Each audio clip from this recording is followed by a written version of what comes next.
Bonjour à tous, je fais cette petite vidéo parce qu'on va faire des petits points de temps en temps comme ça pour les gens qui regardent un petit peu YouTube, les personnes un petit peu isolées.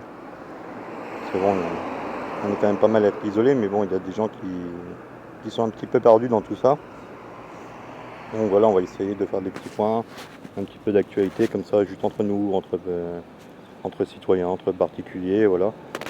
Donc déjà, pensez bien à télécharger la fiche de sortie. Vous pouvez l'avoir sur gouvernement.fr. Dans tous les cas, dans Google, vous marquez télécharger attestation sur l'honneur, coronavirus, ça va vous orienter.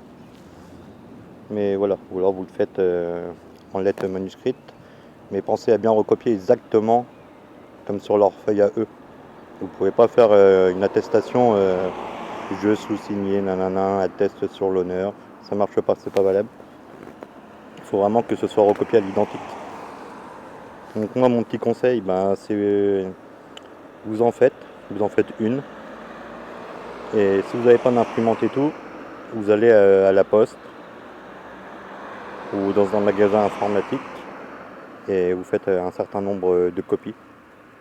Et comme ça, après, il ne vous reste plus qu'à rajouter simplement votre nom, votre prénom, votre date de naissance, votre adresse, le motif de votre sortie, daté, signé. Et hop là, vous vous trimballez avec ça. Et en cas de contrôle de police, avec votre pièce d'identité, si le motif est valable, ils ne peuvent rien vous dire. Donc voilà. En tout cas, pensez à vous protéger. Pour ceux qui n'ont pas de gel, parce que c'est très dur en ce moment, mais bon, ça va revenir.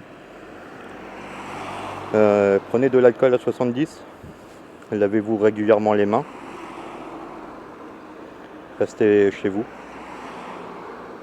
Retrouvez-vous en famille. Enfin voilà, tout ce qui a été dit au maximum que vous pouvez. Mais dans tous les cas, faites ça. Pour ceux qui n'arrivent pas à avoir de masque, faites attention sur Internet. On vous raconte pas mal de conneries. Il y a des trucs, c'est vraiment pas efficace du tout, comme les trucs de sopalin, tout ça, faut arrêter de rêver. Donc à la rigueur, vous allez à Leclerc. Moi, je l'ai fait. Ils vendent des tours de cou coupe-vent. C'est dans le rayon accessoires vélo, tout ça. Vous verrez où il y a des casques de moto, tout ça. Normalement, ça se met sous un casque et c'est très résistant. Ça vous permet de respirer.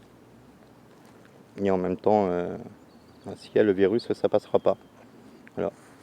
Dans la logique des choses, parce que vu que ça peut passer par les yeux, le nez, la bouche, les mains. Donc normalement, si c'était possible, porter des lunettes. Acheter un cache-cou, comme je vous ai dit. Mais au moins ayez quelque chose alentour de vous. Parce que bon, il y en a qui vont vous dire que c'est de la connerie. Mais après, bon, ce virus-là n'est pas du tout connu. Et la personne que vous avez en face de vous, vous savez pas, vous savez pas si elle peut vous contaminer ou non. Donc par mesure de précaution, portez au moins un cache-cou en attendant que des masques se libèrent. Prenez des nouvelles de vos proches par téléphone, surtout. C'est pas parce que le gouvernement a dit qu'il ne faut pas prendre de nouvelles, il n'a pas dit ça. Et pour les personnes les plus vulnérables, vous avez le droit d'aller les voir. Il n'y a pas de... D'ailleurs, c'est bien inscrit sur la feuille, donc n'hésitez pas à y aller. Et voilà. Il faut il faut que tout le monde ait du bon sens, peu importe où est-ce que l'on habite, quoi que ce soit. Il va falloir avoir du bon sens. Il faut penser que les secours sont blindés. Ils vont avoir vraiment beaucoup de boulot. Si vous présentez des symptômes de fièvre, du mal à respirer, vous composez le 15 et eux prendront les décisions à prendre, mais vous ne vous rendez pas comme ça aux urgences. Voilà. Ne serait-ce que pour les appareils de réanimation et tout, ça va vraiment être difficile. Et voilà. Il faut vraiment du bon sens, il faut de la solidarité. Et comme Macron il a dit, on est en guerre. C'est une guerre. Sauf que là, l'ennemi il est invisible.